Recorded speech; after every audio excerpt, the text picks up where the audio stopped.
Man, y'all know what it is, man. It's your boy Chezzy Boy TV, man, checking in with OG Jack, baby. You know what I'm saying? Kojak the Black Mac, man. What it do? A Charlotte legend. When I say Charlotte legend, some people, you just can't call a Charlotte legend, man, because only if y'all knew the story, man. This dude right here, man, he been doing it way before me. I'm talking about I was a youngin', you know, hearing about his name through the streets, hearing about, you know, everything he was doing from growing with having his own group, the Blank Squad, legendary group. What it do, Jack? Man, I'm blessed and highly favored, man. I appreciate you having me on here, Chezzy Boy TV. Look, Black Mac in the building, OG Jack. It's been a long time coming, man. Charlotte really has a history of music, and I done been around since a little kid, growing up in it, growing up with it. And I love the people that do music in my city. I don't even need to know you personally. If you doing music and you putting it out there, I'm probably one of your biggest fans and don't even know it. You don't even know it, because that's how I am, man. And it's genuine and it's true. I really love this music, man. Since a little kid, all I ever did was sit in the house and write songs and make music, go outside and come back in the house and more music. That's what I love to do. And I'm gonna keep doing it, man. I ain't stopping. Just cause I got a little salt and pepper in the chin, that's cause I all blended in, you know what I mean? That's what's up, man. You already know, man. So, man, take me back all the way to the 90s, man. Oh, when stuff was just, you know, triggering and you want the keyboard and you saying, I want to do this, and music was what you really chose as your path. Like, what sparked your interest in music, and how did this all get started? Man, as a little kid, I really just love watching videos and listening to records, because back then we had records. I would sit and just let the record play and learn the songs. And Michael Jackson was one of my favorite people as a kid, so I could learn all his dance moves, learn the words. He never had no Jerry curl because my hair wouldn't never grow. That's why they called me Kojak. But other than that, in the light skin, I had it all. So Michael Jackson was one of my biggest inspirations as a youngster. As I grew up, my favorite rapper is Too Short. So ain't no in between for me. I went from Michael Jackson to Too Short. Too Short, all the way to Oakland, the yeah, Bay you know Area. what I'm saying? So I grew up just like that, bro. Superstars influencing me. Music always been a part of my life. My family took me to church all the time. So when I'm in church hearing music, I'm learning the church songs, singing that, and being a part of the choir. Anything that was music, I was in it. That's what's up, man. So, you know, growing up as a kid, man, you know, what's a little bit of insight, you know, growing up in Charlotte as a young kid, you know what I'm saying, turning into a teen, you know, around your era? Man, back when I was growing up, the kids had to be on point, because shoot, that drug game was a fool in Charlotte back then. And you seen a lot of killing, a lot of murders, but at the same time, it was a lot of love. Cats was just trying to get to their money.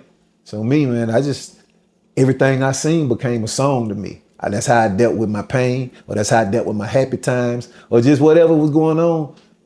In my mind, I'm turning it into a song, bro. So if you listen to the history of Kojak, that's how you're gonna find out what went on in Charlotte from the 90s to all the way up to now. That's what's up, man. You know, a lot of people, a lot of street legends, you know what I'm saying, know about your dad. I know your dad. I watch your dad. Used to run with my uncles and people in my family, you know what I'm saying? And I never knew that he was your dad until I got older. Dang. You know what I'm saying? Like, watching your dad, you know, growing up, how was y'all relationship, even though, like, he was in the streets and like a kingpin in the city? They call my dad Pimp or Die. Shout out Mike Kearns. I love you, Pop. Told you I was coming to see Chezzy Boy. I ain't even know he was gonna do that, Pop. But man, my Pop, me and him, we always had like just an open type relationship, because he's a real, very a free spirit. My dad's a real free spirit, man. He is one of the reasons I'm so diversified with my music, because he had me listening to like Charlie Daniels to Funkadelic to 38 Special to Confunction, or whatever the case may be. He never had a set music that he would listen to. And when I would ride with him when I was little, he'd just be playing different music, and I was picking up on it. So it's songs that I would know, especially when I had to go away to what I call Bible college. People like, how you know that song? Or, hey man, how you know that song right there? And bro, I grew up around a dude called Pimp or Die, which is my daddy, and he loved music too. Yeah, that's what's up, man. So, you know, you work with Fat Daddy. Oh man, Fat Daddy. Listen, since I've been a little younger, I keep having to go back to that, y'all, because I've been in this game a long time. I grew up with it. Fat Daddy was one of the dopest producers and still is one of the dopest producers and artists that I have known my entire life. And he's still doing music. Big shout out to Fat Daddy. The Brown Hornet came out on a tape. Right. I'm A lot talking of people about don't know about the Brown tape. Hornet, man. A tape when I was a little boy, and the tape was green and gold. Jay Chill had a tape. His came out. I think his was blue and yellow. But man, this thing go all the way back. Fat Daddy had songs that sound like industry songs when cats wasn't even on that level. Right here in Charlotte, just like in the early '90s, the quality, the tracks, the abundance of everything, man. Them boys had a studio up on North Tryon. You can go in the studio, walk out the door, you be outside on the patio chilling, put your little thing in there, then had a little drink. I used to come up there, had my baby mom with me. That's how they started calling me Kojak the Black Mac. I always had a little chick with me, but times change. So, a lot of people, don't know because you went to prison, so it's a new generation out here. Yeah. When did it start? You just picking up the keyboard and playing the way that you play and making the beats. What made you say, I want to make beats? Or how did you discover that you even know how to make beats? Because, I be trying to figure out stuff about myself. Shout out to Enoch Cornergate. Love my dog, man. Enoch got in behind me and put out Kojak and the Black Dynasty. And that was in 1998, early 99. We was in the stores, Willie's Records, Shazadas, all that. We did pretty decent numbers for an independent group that never been heard of coming out of Charlotte. Shout out to all the Black Dynasty. Enoch had a keyboard in his house, and he used to sit in there and he was trying to make beats. I'm like, man, let me try to do it. I be rapping, you know what I'm saying? So I wanna try to do that too. I ain't got no producers over here. Beats he was making, that's my dog, but I love music. If the shit don't sound right, it don't sound right. So I started messing around with it. It took me a little minute to develop my style, but that's where it all started, just from me wanting to make my own beats. That's what's up, man. Yep. So going to prison, man, how did that affect you leaving and right when great things was happening in your music career? You had an established group, established song. Yeah. That the whole city loved. I remember y'all had a song get crunk the Carolina who you What with? Up Bae? What Up Bae? What Up Bae? Y'all used to do that in the club, and y'all used to have gangsters doing the dance to that song, man. How did going to prison, take an effect on you, knowing that song could have been real big out the Carolinas? Man, honestly, and I want all y'all to listen to this. Going to prison, that time when I went, this last time, 8.5 years, from 2013 to 2021, it killed me, the person that I used to be. Right. I had to start my life all over. So watching the city have artists that came out and become national stars, knowing that I put a lot of work in, it hurt a lot. But I'm proud to see my people doing their thing. Trust me, I'm not a hater. There's not a jealous bone or envious thought in my mind. I just want to see everybody shine. Along with that, I'm going to shine. So it affected me in a bad way because I lost some opportunities, missed the opportunity. But it affected me in the best way that it could have because it made me better in the long haul. I'm a praying man. I stand on my faith. I ain't perfect by a long shot. But I know God and kept his hand on me. And if you know me personally, I feel like I'm a good person. I made some mistakes in my past, stuff that I can't take back, and I gotta live with that. Just like we all do, you know? But I know now that I'm prepared for whatever God got for me, and I'm gonna walk into it, man. Going to prison is not where you wanna go. So if you out here playing with that, man, please find something better to do. Right. Because there's plenty of other ways to get money. I don't know what you're doing if you're doing something that's taking you that direction, but find something better to do. For real. That's your boy Jack telling you that, man. That's what's up, man. A lot of kids out here committing crimes today, ain't caring about what they doing. You know, what's some of the things in prison that made you feel like, man, this ain't no place for me? Like all the way from the guards to the food to the living situations to like, you know, what's some of the things that you can tell to the youth, like this ain't a place for you? Man, I done watch dudes, they hungry, ain't got nothing to eat, ain't nobody finna give them nothing to eat. The food in the cafeteria is trash. When you're away like that, you're away from your family, you ain't got nothing, man, it's the survival of the fittest. A lot of crying. People can act like they hard all day long, but a lot of crying, a lot of lying, because everybody want to say they had this and had that. Bruh, you can live a good life out here. You don't need to go inside there to find out what life about, because it ain't nothing fun standing in line, waiting to get some slop given to you every day, 3 times a day, right, or bugging your people to send you some money because you want to go get you some snacks out the canteen when you could have been eating good at the crib. Right. Or getting upset and cussing your people out on the phone and they at home picking the phone up for your stupid ass. How you in jail cussing somebody out, man? People love you. Don't get that direction. I'm here to tell you because I done been there and done it. I don't care what you think about what I'm saying, but I want to make my point that there's a better way. And we all got choices. That's what's up, man. Y'all hear from Jack, man. OG Jack. You know what I'm saying? So how did the Blank Squad get started? Because, like, y'all had so many amazing characters. Like, how was it like dealing with J Love and, you know, all the rest of the, you know, the whole crew? Because all y'all was wild and had y'all own style of character of craziness. You know what I'm saying? But it all went together when y'all was in the studio and on stage. Like, how did all that Blank Squad come about? Because that's a topic I always wanted to speak on, because that group right there is like one of the best groups out of my top 5 that I ever seen come through Charlotte. I appreciate that, man. Appreciate that. Shout out to Diggy Die, my big brother for life, man. Rest in peace, bro.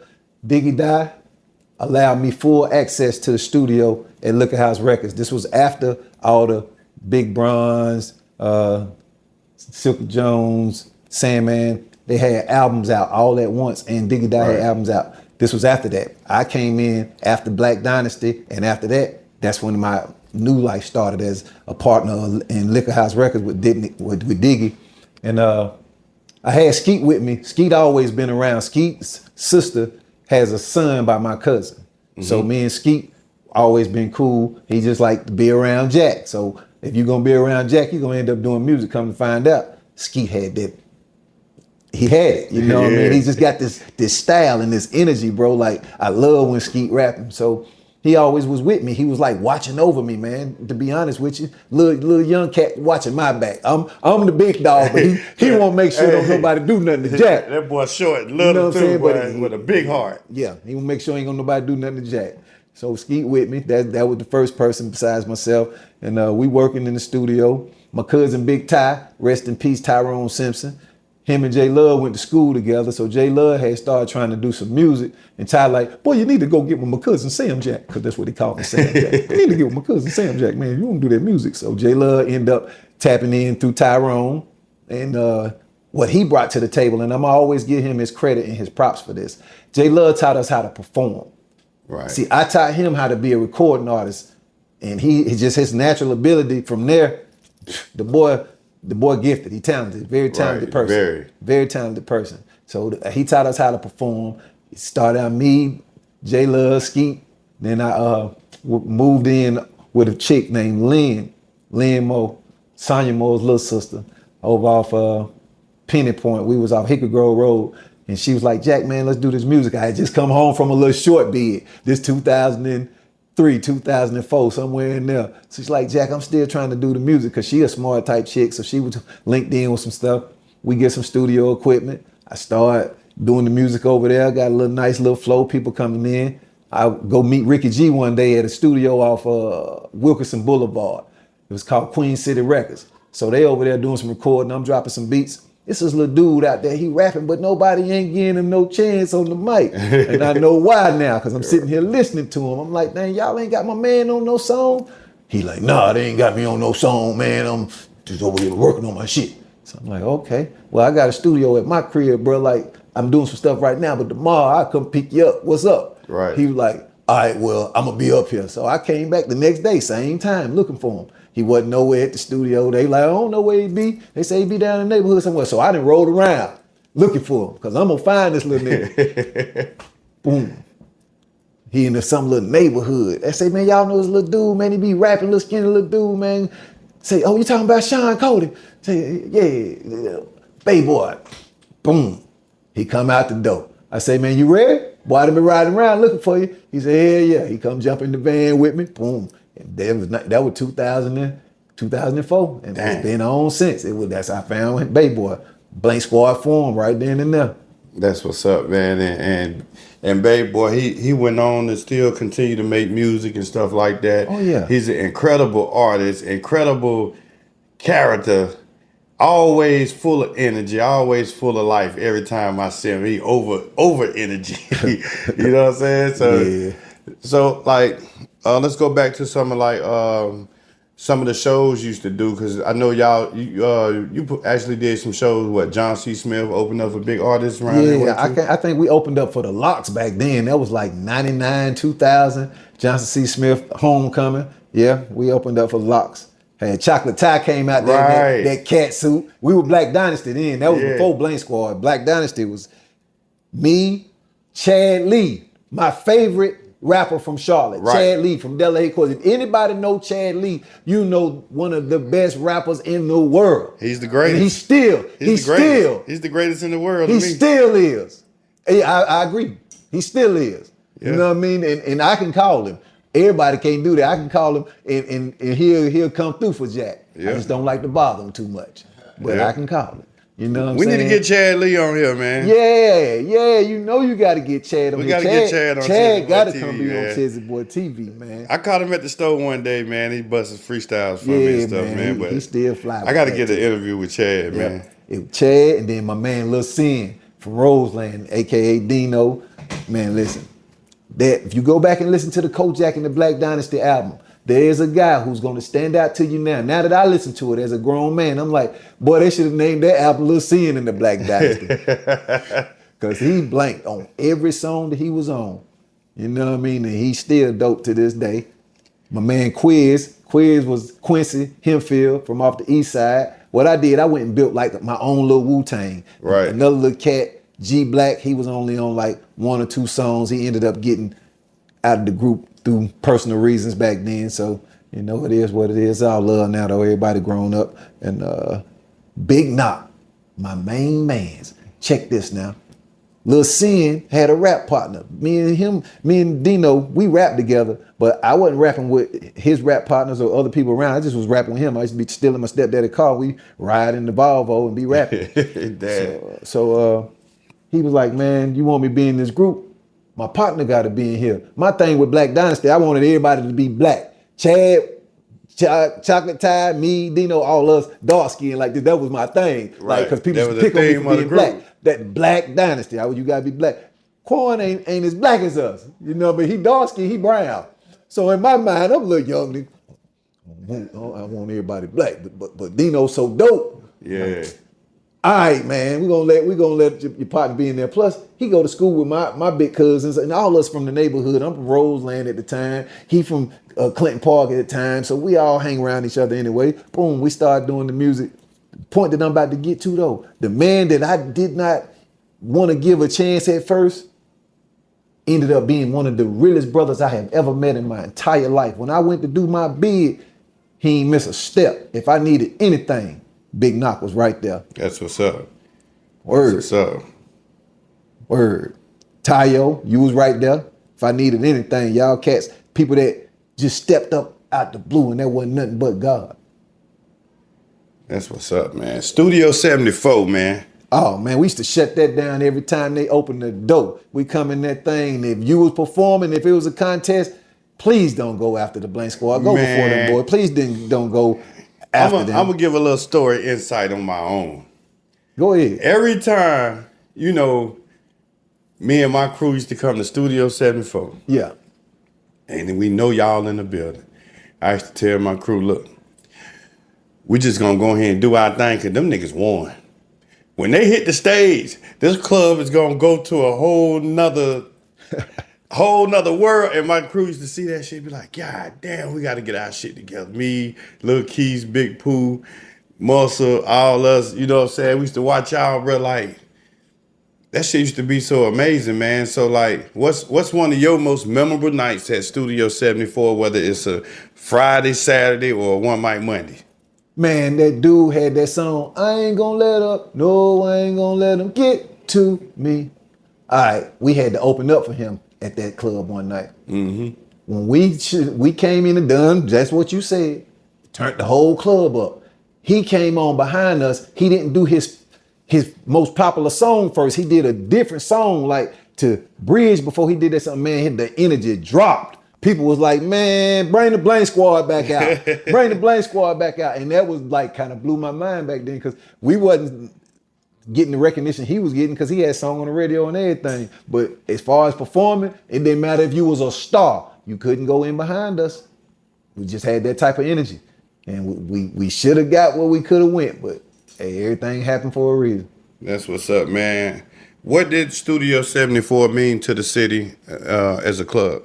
Oh man, it was a melting pot of talent. It was a place where cats could come and put their best on and let the people see, man, listen, we got music right here in our city too. And it was a place where cats learn how to start unifying. It was a place where cats learn how to network a little bit. It was a place where cats just learn to grow and have fun with your music, man. Studio 74, shout out to what my man named So Well. Man, them boys used to damn put on for us, man. So Well, Orlando. Yeah, I still communicate with them. Oh, for real? Yeah, I just man, did the documentary for the Studio 74 documentary. I got had all the footage of all of us. You on there performing. Okay. What's up? At the time, we didn't even get a chance to get in touch with you to do the part of the documentary. Muscle was trying to get to me, but I just couldn't get everybody around, and then some things went on. I'm gonna tell you about that. I might tell y'all right here, but I don't know. It's all good. It's all good. That might be a whole nother episode. It's all good, but guess what? We still included the Blank Squad in the documentary, so y'all not left out. Oh no, I know you what I'm got saying? me. I wouldn't be sitting here if you didn't have me. I know you got me, my dog. That's what's up, man. So the music scene today, what do you think about it? Listen, music is just like each generation. It grows, the times change. And when we was young, our parents used to be like, what is they listening to? Now I be doing the same thing. I find myself doing that shit sometimes. Man, what is that? You know what I mean? And now I try to play some music and they be like, nobody want to hear that old people stuff. Like, boy, this ain't no old people stuff. Hold up now. But you know, I enjoy certain artists, man. I like Kodak Black. Yeah. I like NBA Youngboy. Lil Baby. Of course I like the Baby. And it ain't just cause he from Charlotte. My man be spitting. I like it. That's what's up. Shout out to the Baby. Let's see. Who else I like? Man, it's a lot of different little artists. And I love the female movement. Y'all just gotta start talking about a little bit more than your body parts all the time. But that's I love what I get. Like I be searching for. It's a nice few females out here in Charlotte that's really creative and making some good music. But it's like a 90% of them, man. All it's just like prostitute music. Yeah, you know what I'm saying. And it's because it's a learned behavior. The industry is trying to feed that down their throat so much. And as they growing up, they listening to this and they seeing this and they seeing people be successful doing it. That's what I want to do too. And then it becomes the norm and people accept it, but it ain't right. It's not. Y'all know it. So for a lot of people that don't know, on Chezzy Boy TV, that never heard of you before or never came across your music, let them know what neighborhood you grew up in Charlotte, what side of town. All right. Now, as a baby, 500 Norris Avenue in Charlotte. Left from 500 Norris Avenue to start school at 404 Hickory Lane. That's in York, South Carolina. Right. By the time I was in the 4th grade, I was back in Charlotte. Roseland. From 4th grade all the way up to like 8th grade, I was in Roseland. From 9th grade through 12th grade, I was off Holly Hills. So I done grew up all over Charlotte. Lived in Hidden Valley and lived on the east side, west side, you name it, I'm there. But my main neighborhood that I probably spent most time in is Roseland. What was it like in Roseland around that time? Oh man, fun growing up. We played sports. We had big field out in the middle of the neighborhood, so we always playing football. Got basketball court down at the bottom of the hill, and then they eventually put a one up the street, and we shoot ball. And I've been rapping, so I'm always rapping. Got my partners out there listening to me spit, or other cats spitting. You know what I mean? It's just normal black neighborhoods. You know we had drug problems everywhere, but who didn't? That's what's up, man. Growing up in Charlotte, in high school days, man, what you think was the top high school back then? A lot of people got a long history of saying West Charlotte and Independence, man. Yep. Hey, listen, in my high school days, which was like, you might well say 95 through 97, West Charlotte. That's all I used to hear all the time, West Charlotte. I mean, I wasn't at school like I should have been in my high school days. So you went to West Charlotte? No, I went to Garinger. Went to Garinger? I went to Olympic and then to Garinger. So I've been to OG. You see what I'm saying? That's I left what's up. Olympic because I told you we moved from Roseland to the east side. Yeah, that's what it do, man. You know, Power 98 used to play your music a lot. I used to be sitting, you know, in like the late night 12 o'clock misses. It was this song you had about big girls, bro. And Man, don't do that. I asked you about that song. You was like, "Cheers, You I can don't have it. remember. I don't remember it." You can have it. I give it to you. You still got that song? You was not about to get me canceled. Bruh, I love that. Bruh, I love that song so much, get you. bruh. They used to play that song like on a Saturday nights, Friday nights, and I used to sit in the car. You know, after me and my friends go to the skating ring and we come home, we still up. We just sitting in my mama's car and you come on the radio.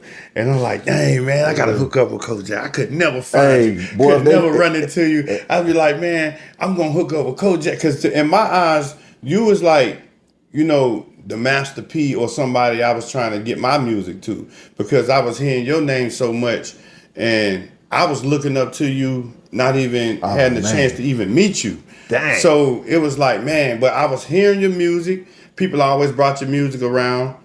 I was hearing your beats. And that's what kind of influenced me. Like, man, I got to make my own beats. I got to make my own beats. I got to get my own equipment. And you dope with it. Like, man, appreciate it, bro. Like, you really inspired me as growing up as a kid, bro. Like, the things y'all was doing back then. Hey, man, that's love, bro. That's peace. That's good to know. That's you what's know what I up. mean? That's one of the main things I love to do, bro. I love to if it's something that I'm doing within myself that I can give to you, whether it's the knowledge or teaching you how to do it hands-on, that's what I get most enjoyment out of. For people saying, man, Jack, you was the first person to put me in the studio. Jack, boy, you gave me my first beat. Or, man, I wouldn't have been making beats if it wasn't for you. Like, Right. that part feels better than anything. I mean, bro. it's real, bro. That part be feeling better than anything. It's so I real, appreciate bro. that, man. Like, I appreciate that. The producers from my age and my era, all of us from Charlotte, we got a piece of you in us. Hey. You know what I'm saying? A lot of them ain't gonna admit it, but you originated the real Charlotte sound, from the grand piano to the chords. And I don't even know if you know how to read music, but the way you was making these beats, it was nobody before you in my generation. Nobody went known for making beats, bro. And right now I want to give you your flowers, man, for being the originator of the real sound of Charlotte, man. And we need it back, bro. And the new generation needs you too as well. All right, listen, it's coming. Got to get something to make these beats on, but it's coming. I promise you, because I feel it. I've been ready. I just got to make it happen. That's what it do, man. I appreciate that, man. Already, man. Bro. So what's some plans from here on out, man? I know you still making music. I know your catalog's still strong, and I know I see content. You know, drop a couple videos. You work with Luck Bone. Yep. Just my boy from the East Side, Dot Mills. Dot Mills. That's my dog right there. Yep.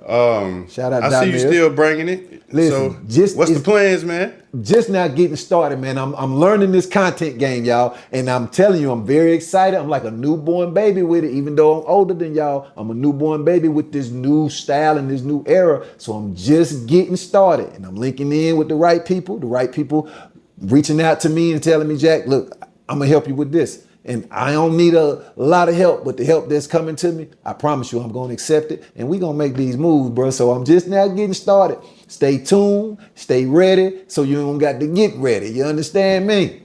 That's what's up, man. So how can a lot of people out there in different states that follow me can follow you on social media? Oh, you can find me at OG Jack 78 on Instagram or OG Jack on Facebook, YouTube, OG Jack. Everything is always OG Jack. I got to get me a Snapchat. I'm learning all this stuff. I'm telling y'all, I'm new to it, but I'm true to it. So you got to help me out with certain things, but I'm coming, bro. I'm out there for you.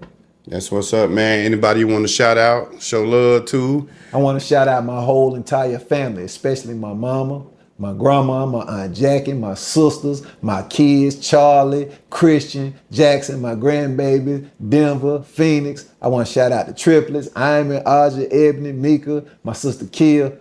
Shout out my family, man. Tabo, Schooler, Nelly, Bo Duke. Come on home, Big Daddy. Y'all know the Dirty Dozen cousins, man.